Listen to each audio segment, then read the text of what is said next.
আচ্ছা, এর আগে আমরা একটা ক্লাস করেছিলাম পলিটেকনিক ফার্স্ট সেমিস্টারের, এটা হচ্ছে আমাদের অ্যাপ্লাইড ফিজিক্স 1, ঠিক আছে। এখানে শুরুতেই যে চ্যাপ্টারটা আছে আমাদের ইউনিটস অ্যান্ড ডাইমেনশনস, তার ইউনিট সম্পর্কে আমি আগের একটা ভিডিওতে বলেছিলাম, ঠিক আছে। এবারে আজকে আমরা একটু ডাইমেনশনটা দেখব। ডাইমেনশন মানে হচ্ছে এটাকে বাংলায় মাত্রা বলা হয়, ঠিক আছে, ডাইমেনশন। দেখো, আমরা ইউনিট দেখার সময় দেখেছিলাম যে কিছু জিনিস হয়, কিছু কোয়ান্টিটি হয় বা রাশি হয় যেগুলো আমরা ফান্ডামেন্টাল বলে থাকি, প্রাইমারি বলে, আর কিছু রাশি হয় যেগুলোকে আমরা ডিরাইভড কোয়ান্টিটি বলেছিলাম, ঠিক আছে। তা ফান্ডামেন্টাল যেগুলো বলেছিলাম সেগুলো বলেছিলাম যে এগুলোকে আমাদেরকে ধরে নিতে হয় একটা কিছু, আর ডিরাইভডগুলোকে আমরা ওই ফান্ডামেন্টাল রাশিগুলোর সাহায্যে এক্সপ্রেস করতে পারি, ঠিক আছে। বলেছিলাম যে এখানে মাস, দৈর্ঘ্য, ঠিক আছে, সময়, এরকম রাশি আছে, ঠিক আছে, যেগুলোকে আমরা ধরে নিই তার একক।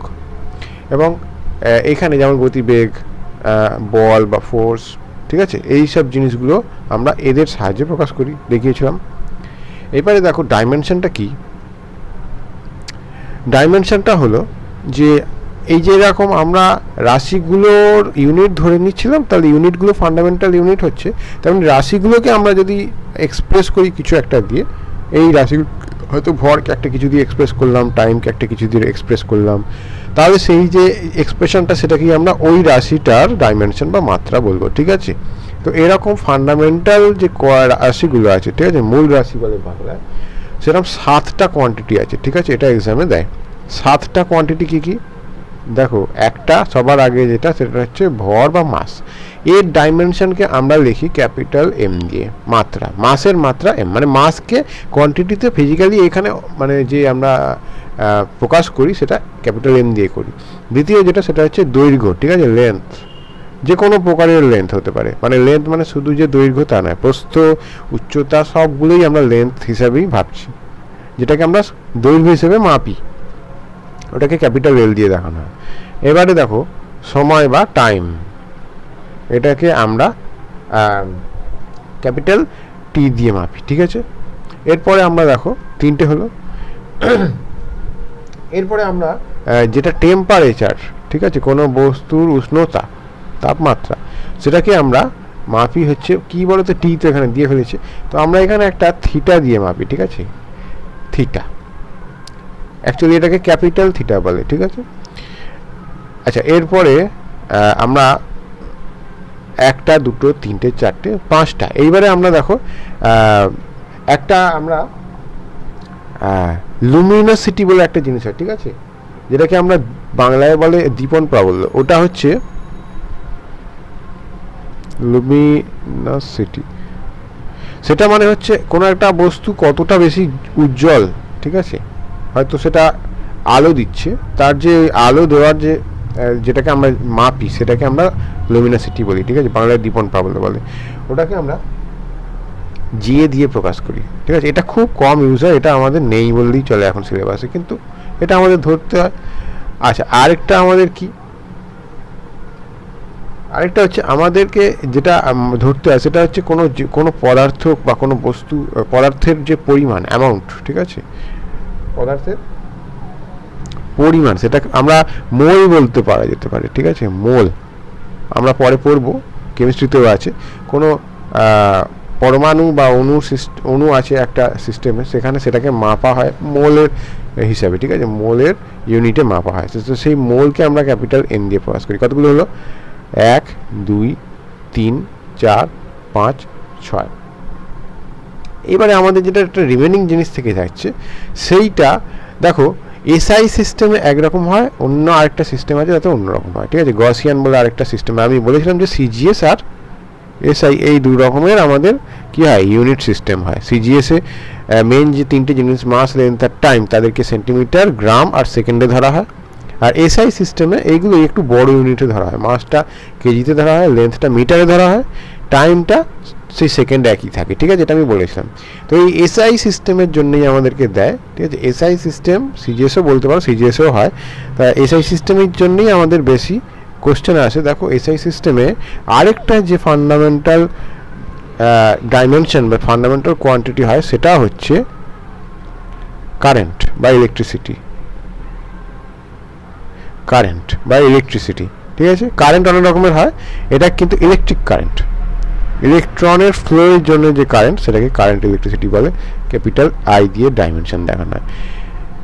এবারে আমরা যখন কোথাও ডাইমেনশনকে লিখি তখন এইটা যে একটা আমি কোনো কোয়ান্টিটি নতুন করে ধরিনি সেইটা যাতে না বোঝায়, এটা যাতে ডাইমেনশনই বোঝায় তার জন্য করা হয় কি, এতে একটা থার্ড ব্র্যাকেট দিয়ে লিখি আমরা। যখনই ডাইমেনশন লিখি দেখবে থার্ড ব্র্যাকেট দিয়ে এটাকে ঘিরে লেখা হয় এরকমভাবে,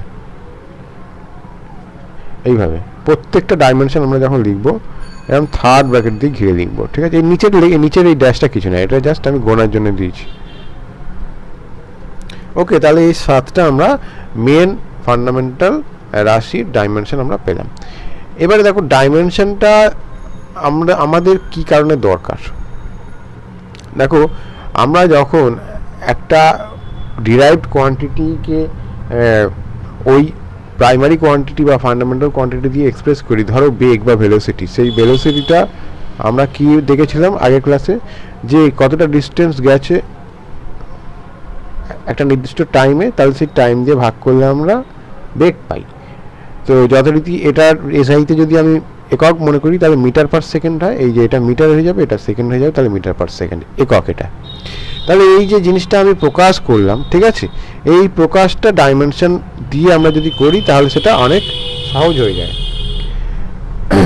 ডাইমেনশন দিয়ে যদি আমরা করি তাহলে এই ভেলোসিটিকে আমরা যদি স্মল ভি ধরি, তাহলে স্মল ভি এর ডাইমেনশন আমরা যদি বার করি এরমভাবে, তাহলে ডিস্টেন্সের ডাইমেনশন মানে লেন্থ, অ্যাকচুয়ালি তো লেন্থ, তাহলে লেন্থের ডাইমেনশন বাই টাইমের ডাইমেনশন, তাহলে লেন্থের ডাইমেনশন ক্যাপিটাল এল আর টাইমের ডাইমেনশন হচ্ছে ক্যাপিটাল টি। তার মানে এইটা আমরা কি করতে পারি, এল আর এইটা উপরে উঠে গেলে টি ইনভার্স, তাহলে এল টি ইনভার্স, ঠিক আছে।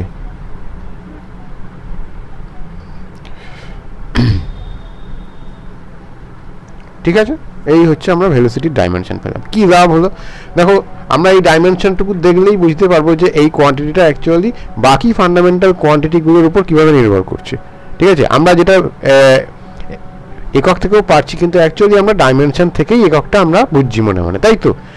তার মানে আমরা এখানে যখন একক লিখছিলাম তার মানে আমরা ডিস্টেন্সটাকে একটা ফান্ডামেন্টাল কোয়ান্টিটি ধরে তার একক বসিয়ে আমরা এইটা পেয়েছিলাম, তাহলে সেটাই আমরা ডাইমেনশন কোয়ান্টিটি ডাইমেনশন দিয়ে যদি আমরা করি আমরা আরও সুন্দরভাবে এটা পাচ্ছি। এতে আমরা যদি সিজিএস এর বসাই তাহলে সিজিএস এর পাবো, এসআইতে যদি বসাই তাহলে এসআই এর ইউনিট পাবো, ঠিক আছে। তাহলে ডাইমেনশন দিয়ে কি হলো, কোনো একটা ডিরাইভড কোয়ান্টিটি ফান্ডামেন্টাল কোয়ান্টিটির ওপর নির্ভরশীলতাটা প্রকাশ হলো ডাইমেনশন দিয়ে, এটাই এর সংজ্ঞা, ঠিক আছে। এটাকেই গুছিয়ে লিখতে হয়, ঠিক আছে। তোমরা যারা আমার ক্লাসে করবে তারা এখানে সংজ্ঞাগুলো পেয়ে যাবে, ঠিক আছে, হোয়াটসঅ্যাপে, বা সংজ্ঞাগুলো যেগুলো সেগুলো আমি করিয়ে দিই, ঠিক আছে, দেখিয়ে দিই, দিয়ে দিই, তোমরা সেগুলোই করবে। এবং সংজ্ঞা যখন পরীক্ষায় লিখতে দেবে তখন তোমরা একটা এক্সাম্পল দিয়ে বা ম্যাথামেটিক্যালি জিনিসটা সবসময় একটু দেখাবে, ম্যাথামেটিক্যাল এক্সপ্রেশন, ঠিক আছে। তাহলে তোমরা যদি সংজ্ঞা লিখতে একটু ভুল হয়েও যায় তাহলেও এই ম্যাথামেটিক্যাল এক্সপ্রেশনটা তোমরা লিখে দিলেও অনেক সময় 90% জায়গাতে তোমাদের মার্কস দিয়ে দেয়, ঠিক আছে। আচ্ছা, এবারে দেখো তাহলে এই ডাইমেনশন দিয়ে আমরা এইভাবে জিনিসটা প্রকাশ করি। আচ্ছা, এবারে আমরা বলি ডাইমেনশন বা মাত্রা এটা ছাড়া কোনো কোয়ান্টিটি হতে পারে কি? হতেই পারে, কোয়ান্টিটি কিন্তু সংখ্যা নয়। দেখো একটা ইকুয়েশন আছে, সেই ইকুয়েশন মনে করো তোমরা পড়বে, ধরো আমি একটা কোয়ান্টিটি তোমাদেরকে এক্সাম্পল হিসেবে দেখাচ্ছি। ধরো অ্যাঙ্গেল, মনে করো এটা একটা বৃত্ত চাপ, ঠিক আছে, মানে কি বৃত্তাংশ ছিল এরকম, এই বৃত্তের একটা অংশ এটা, ঠিক আছে, এটা একটু বাঁকা হয়ে গেছে, এটার কেন্দ্র সেন্টার, কেন্দ্রে যে কোণটা উৎপন্ন করেছি সেটা যদি আমি এরম থিটা দিয়ে দেখাই তাহলে কি হয়ে যায়, এই যতটুখানি বৃত্তচাপ তৈরি করেছে আর এই যে রেডিয়াসটা এটাকে যদি আর এটাকে যদি এল মনে করি আমি, তাহলে এই থিটার অ্যাকচুয়ালি ফর্মুলাটা আসে এইভাবে যে কোণ কীভাবে ডিফাইন করা হয়, বৃত্তচাপ বাই তার যে রেডিয়াসটা ব্যাসার্ধটা, এটাই কোণ ডিফাইন করা। এইভাবে কোণ ডিফাইন করলে কি আসে বলো তো, ডিগ্রিতে আসে না, এটা আসে রেডিয়ানে, এটা মনে রাখবে, ঠিক আছে, এইভাবে রেডিয়ানে আসে। তার মানে অ্যাকচুয়ালি কোণ রেডিয়ানেই হিসাব হয় ফিজিক্সে। আমরা ডিগ্রিতে তাহলে ছোটোবেলায় পড়ে এসেছি আমাদের সুবিধার জন্য, পুরোটা 360 অ্যাকচুয়ালি এইভাবে যদি করো তাহলে রেডিয়ান হিসাব আসবে, সেই হিসাবটা তোমরা এখন না জানলেও চলবে। দেখো এইখানে তাহলে থিটার ডাইমেনশন যদি আমরা বার করতে চাই, এই থিটা কিন্তু সেই থিটা নয়, এখানে একটা থিটা আমরা পড়েছিলাম, এইটা ক্যাপিটাল থিটা ছিল, এরাম লিখেছি একটা আর একটা এরাম লিখেছি, ঠিক আছে, এটা ক্যাপিটাল থিটা যেটা টেম্পারেচারের ডাইমেনশন। তাহলে দেখো এল এর ডাইমেনশন তো এল হয়ে যাবে, আবার আর এর ডাইমেনশন, আরটাও তো একটা লেন্থই, তাহলে এর কোনো ডাইমেনশনই রইবে না, কোনো ডাইমেনশন নেই, তার মানে এরমও ফিজিক্যাল কোয়ান্টিটি সম্ভব যেটা আছে যেটার কোনো ডাইমেনশন নেই। তাহলে ডাইমেনশন যদি না থাকে স্বাভাবিকভাবেই এটার কি দেখো এখানে এককও থাকবে না, ঠিক আছে, তার মানে এটা একটা কোয়ান্টিটি কিন্তু এর কোনো ডাইমেনশন নেই। কেন বলো তো, এটা রেশিও করা হয়েছে সেই জন্য কেটে গেছে, আমরা বুঝতে পারছি না যে কিভাবে সম্পর্কটা আছে, সম্পর্ক তো আছে কিন্তু ডাইমেনশন দিয়ে আমরা বুঝতে পারছি না। এবারে দেখো এই ডাইমেনশন দিয়ে আমরা একটা জিনিস করব, সেটা হচ্ছে ডাইমেনশনাল অ্যানালিসিস।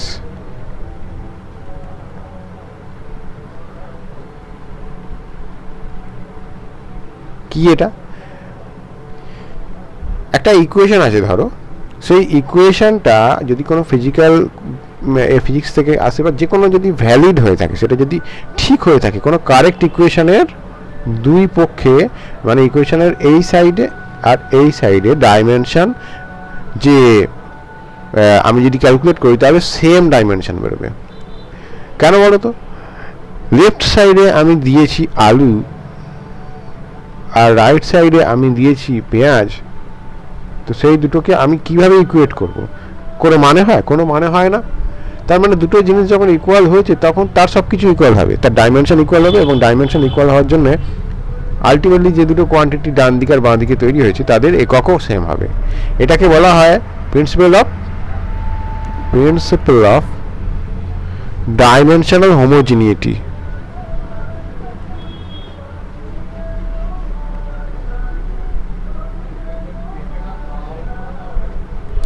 ঠিক আছে, এটা আমাদের পরীক্ষায় দেয়। এই যে কথাটা বললাম এটাই আমাদেরকে তখন একটু গুছিয়ে লিখতে হবে, এক লাইন দু লাইন লিখলেই হয়ে যায়। ঠিক আছে, এটাই আমাদের 2 নাম্বার দিয়ে দেয়, 2 নাম্বার দিয়ে দেয় শুধু এইটুখানি লেখার জন্য। ঠিক আছে, কি না কোনো কারেক্ট ইকুয়েশনের বা ফিজিক্যাল রিলেশনের এটা একটা সম্পর্ক, এইটা এই দিক দিয়ে সম্পর্ক হতে পারে। ঠিক আছে, যেমন আমি ধরো ভি ইকুয়ালস টু আমার L/T, তাহলে এটা একটা সম্পর্ক ইকুয়েশন দুটোই। তাহলে কোনো একটা কারেক্ট ইকুয়েশন বা ফিজিক্যাল সম্পর্কের দুই পক্ষের বা দুই সাইডের যে মাত্রা সেটা অভিন্ন হবে। ঠিক আছে, সেটা কী হয়ে যাবে? সেম হবে। ঠিক আছে, এইটাই আমাদেরকে গুছিয়ে লিখতে হয়। এবার এটা করলে আমাদের সুবিধাটা কি হয়, কোনো একটা ইকুয়েশন আছে তাতে হয়তো আমি জানতে চাইছি যে সেই বাঁ দিকে আমি যে জিনিসটা দিয়ে প্রকাশ করছি, যে জিনিসটাকে প্রকাশ করছি, ডান দিকে যে জিনিসগুলো দিয়ে প্রকাশ করছি তাদের উপর কিভাবে নির্ভর করছে এই লেফট সাইডের যেটাকে আমি প্রকাশ করছি সেটা আমরা পেতে পারি। ঠিক আছে, এবারে 2 নম্বর জিনিস যেটা সেটা হচ্ছে প্রথমত তো এইটা ঠিক কিনা আমরা বার করতে পারি। ঠিক আছে, কারেক্টনেস অফ রিলেশন বা ইকুয়েশন। এই যে ইকুয়েশনটা আমি লিখেছি ফিজিক্যাল কোয়ান্টিটি দিয়ে, সেটা ঠিক কিনা সেটা আমরা ডাইমেনশনকে দুদিকে কম্পেয়ার করে দেখতে পারি, যদি না সেম আসে তাহলে কারেক্ট নয়। বোঝা গেল? 2 নম্বর জিনিস হচ্ছে কি বললাম, যে ওটা কিভাবে নির্ভর করে, ডিপেন্ডেন্সি অন ফান্ডামেন্টাল কোয়ান্টিটিস। ঠিক আছে, ফান্ডামেন্টাল যে কোয়ান্টিটি আছে সেইগুলোর উপর ওই ডিরাইভড কোয়ান্টিটিটা যেটাকে আমি বার করতে চাইছি কীভাবে নির্ভর করে আমরা ডাইমেনশনাল অ্যানালিসিস থেকে পাই। ঠিক আছে, 3 নম্বর কোয়ান্টিটি যেটা 3 নম্বর যে পয়েন্ট যেটা আমাদের সেটা হচ্ছে কোনো একটা ফিজিক্যাল কোয়ান্টিটি কিভাবে বাকি কোয়ান্টিটিগুলোর উপর ডিপেন্ড করে। ঠিক আছে, আচ্ছা সেটা তো বলেছি, এটা এখানে বলা হয়ে গেছে। আচ্ছা 3 নম্বর যেটা সেটা আমি এক্সাম্পলের সাথে দেখাচ্ছি। দেখো, হ্যাঁ দেখো, এটুকু জেনে রাখো যে ফোর্স সমান সমান কি হয়ে যায় বলো তো, মাস ইনটু ত্বরণ বা অ্যাক্সেলারেশন। এগুলো কি? মাস তো জানো ভর, অ্যাক্সেলারেশনটা কি বলো তো? দ্রুতি, এই ত্বরণ, ঠিক আছে? মানে কি? বেগ মানে কি? মিটার পার সেকেন্ডের জিনিস, বুঝতেই পারছো? একটা টাইমে একটা লেন্থ যাচ্ছে, সেটা আবার বৃদ্ধি যদি পায় বা হ্রাস পেয়ে যায় টাইমের সাথে সাথে, তখন সেটাকে অ্যাক্সেলারেশন বলে। মানে বেগ বেড়ে যাচ্ছে টাইমের সাথে সাথে বা বেগ কমে যাচ্ছে টাইমের সাথে সাথে, ঠিক আছে? এইগুলো পরের ক্লাসে হবে। তো এই অ্যাক্সেলারেশনের যে একক সেটা কী হয়ে যায়? মিটার পার সেকেন্ড স্কোয়ার বা সেন্টিমিটার পার সেকেন্ড স্কোয়ার। আর সিমিলারলি অ্যাক্সেলারেশনে যদি আমরা ডাইমেনশন বার করি তাহলে এল বাই টি স্কোয়ার হয়ে যায়। এই যে মিটারের জন্য এল, সেকেন্ডের জন্য টি স্কোয়ার, তাহলে এল টি টু দি পাওয়ার -2 হয়ে যায়। তাহলে এই ফোর্সের ডাইমেনশনটা আমরা কি করে বার করতে পারি? এখান দিয়ে আমরা কম্পেয়ার করে বার করতে পারি। এটা হয়ে যাবে এম, আর সরি, আর ওইটা হয়ে যাবে কত? L T to the power -2। তাহলে আমরা কি পাচ্ছি? M L T to the power -2। এটা আমরা ফোর্সের ডাইমেনশন পেয়ে গেলাম। এবারে দেখো, এইখান দিয়ে আমরা কম্পেয়ার করতে পারি যে এর এসআই ইউনিট, ফোর্সের এসআই ইউনিট জানো কি হয় বলো তো? নিউটন। আর এর আবার সিজিএস ইউনিট হয়ে যায় ডাইন।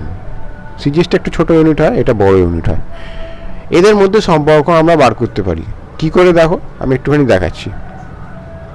অ্যাকচুয়ালি আমরা এখান থেকে যদি কম্পেয়ার করি তাহলে এই ফোর্স মানে এই নিউটন, মনে করো এইখানে যে নিউটন আছে সেই নিউটনটা আমরা বার করতে চাইছি যে কত ডাইন, 1 নিউটন মানে কত ডাইন আমরা বার করতে চাইছি। তো দেখো এই নিউটনটায় আমরা দেখবো যে এসআইতে যেহেতু এসেছিল এগুলো এসআইতে বসাবো, তাহলে মিটারটা এসআইতে কি হয়ে যায়? কেজি। এই এলটা এসআইতে কি হয়ে যায়? মিটার। টাইমটা কি হয়ে যায়? সেকেন্ড, তাই তো? আবার ডাইনটা কি হয়ে যায়? সিজিএসে ছিল ডাইন, তার মানে এখান থেকে আমরা দেখো মিটারে কি হয়ে যায়? সিজিএসে গ্রাম হয়ে যাবে। এলটা কি হয়ে যাবে? সেন্টিমিটার হয়ে যাবে। টাইমটা সেকেন্ডই থাকবে। তাহলে ডাইন মানে এটা। এবারে কেজি মানে দেখো, কেজি মানে 1000 গ্রাম, মিটার মানে 100 সেমি। এবারে এই এককগুলোকে একসাথে লেখো, কতগুলো শূন্য হচ্ছে দেখো, 1 2 3 4 5। Gram, centimetre, second to the power -2। এই জিনিসটা মানে আমি পেয়েছি ডাইন, তার মানে 10 টু দি পাওয়ার 5 ডাইন। তার মানে এটা অ্যাকচুয়ালি আমরা পেলাম কোথা থেকে? ডাইমেনশনাল অ্যানালিসিস থেকে। বোঝা গেল? একটা ডাইমেনশনাল অ্যানালিসিস থেকে তার মানে আমরা কি পাই? ইউনিটকে কনভার্ট করতে পারি। তাহলে এই 3টে জিনিস হয়। আচ্ছা, হয় না কি? কোন একটা ইকুয়েশন যদি এমন কোনো কনস্ট্যান্ট বা ধ্রুবক থেকে থাকে যার কোনো ডাইমেনশন নেই, তাহলে তার মান আমরা বার করতে পারি না ডাইমেনশনাল অ্যানালিসিস থেকে। মান কি করে বার করবো? তার মান আমরা বার করতে পারি না। কোনো ইকুয়েশন আছে হয়তো এফ ইকুয়ালস টু মনে করো কে এক্স, কিছু একটা টি, এরম ধরনের ইকুয়েশন আছে, তাতে কে এর মান আমরা বার করতে পারবো না। আবার কোনো একটা ইকুয়েশনে যদি মাত্রাওয়ালা কোনো ধ্রুবক থেকে থাকে, সাধারণত ধ্রুবকের মাত্রা থাকে না, কিন্তু থাকে অনেক সময়, যেমন আমরা যখন গ্র্যাভিটেশন চ্যাপ্টার পড়বো দেখবে ওখানে একটা ধ্রুবক হয়, গ্র্যাভিটেশনাল ধ্রুবক বলা হয়, যেটাকে ইউনিভার্সাল গ্র্যাভিটেশনাল ধ্রুবক, সেইটার একটা মাত্রা আছে। তো ফোর্সটা তখন কি হয়ে যায়? এই জি একটা মাস আরেকটা মাসের গুণফল বাই তাদের মাঝে ডিস্টেন্সের স্কোয়ার হয়ে যায়। তো ফোর্সে দেখো একটা টি আসে, মাসেও টি আসে না, আরেও টি আসে না, তারপরে নিশ্চয়ই জিতে টি আসে। তাহলে এই ডাইমেনশন অ্যানালিসিস থেকে আমরা এইগুলোর ডাইমেনশন দিয়ে জি এর ডাইমেনশন বার করতে পারি ঠিকই, ঠিক আছে? কিন্তু জি এর ডাইমেনশন যদি না জানি আমি, তাহলে আমি বুঝতে পারবো না যে এই ইকুয়েশনটা ডাইমেনশনাল অ্যানালিসিস দিয়ে যে ইকুয়েশনটা কারেক্ট কিনা। বোঝা গেল? কারণ জিকে আমরা তখন যদি বুঝতে না পারি, প্রথম থেকে আগে যদি না জানি যে এইটার কোনো ডাইমেনশন আছে কি না, তাহলে আমরা বুঝতে পারবো না, ঠিক আছে? তো এই দুটো আমাদের কিন্তু ডাইমেনশনাল অ্যানালিসিসে অনেক সময় বার করা যায় না। তো এটা ডিসঅ্যাডভান্টেজ, যে কোনো ধ্রুবক থাকলে তার মান বার করা যায় না। কোনো ধ্রুবক যদি মাত্রা যুক্ত হয় তাহলে অনেক সময় বুঝতে পারা যায় না যে সমীকরণটা ঠিক কিনা, ঠিক আছে? এইটা ডাইমেনশনাল অ্যানালিসিসের দুটো ড্রব্যাক, ঠিক আছে? তোমরা যারা ক্লাস করতে চাও, কালকে আমাদের 16 সেপ্টেম্বর আছে, সন্ধ্যে 7টায় আমাকে হোয়াটসঅ্যাপ করবে 8482008165 এই নাম্বারে।